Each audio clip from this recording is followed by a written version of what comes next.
वारा न पेट्रोलिंग कंदा न गश्त कंदा, उन मुर्दा पुलिस की जिंदा कयो।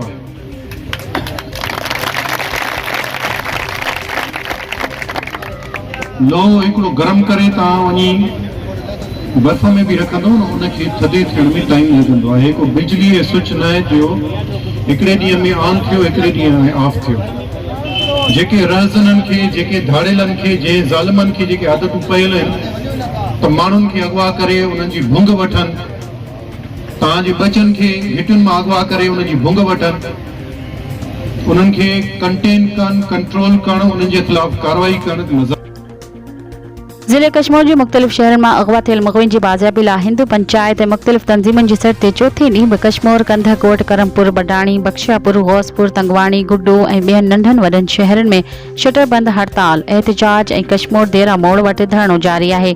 शहरनि में शटरबंद हड़ताल दौरान मुख़्तलिफ़ बाज़ारूं, कपड़नि जा दुकान, किरियाना जा दुकान, मेडिकल स्टोर ऐं ॿिया कारोबारी मर्कज़ बंद हुजण करे अवाम सख़्त परेशानी में मुब्तला आहे त ॿिए तरफ़ मज़दूर तबिको सख़्त मुतासिर थी रहियो आहे।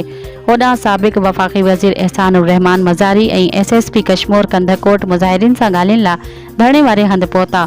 इन मौक़े ते SSP कश्मीर अमजद अहमद शेख चयो त मुग़विन जी बाज़ियाबी लाइ पुलिस ऑपरेशन दौरान पुलिस जे अफ़ीसरनि ऐं जवाननि शहादतूं ॾिनियूं आहिनि, पर धाड़ेलनि ख़िलाफ़ ऑपरेशन जारी आहे। तव्हां धरणो ख़त्म 24 कलाकनि अंदरि मुग़वी बाज़ियाब थी वेंदा। धरणे में एहसानुर रहमान मज़ारी सां गॾु साबिक़ डिप्टी स्पीकर पंजाब दोस्त मोहम्मद मज़ारी बि धरणे वारे हंधि पहुतो। मुख़्तलिफ़ तंज़ीमुनि जा अॻवान ऐं कारकुननि बि टोलनि जी सूरत में धरणे वारे हंधि पहुता। धरणे सबबि मुल्क जे चइनी सूबनि ॾांहुं ईंदड़ वेंदड़ ट्रैफ़िक गॾियल 4 ॾींहंनि खां बंदि आहे।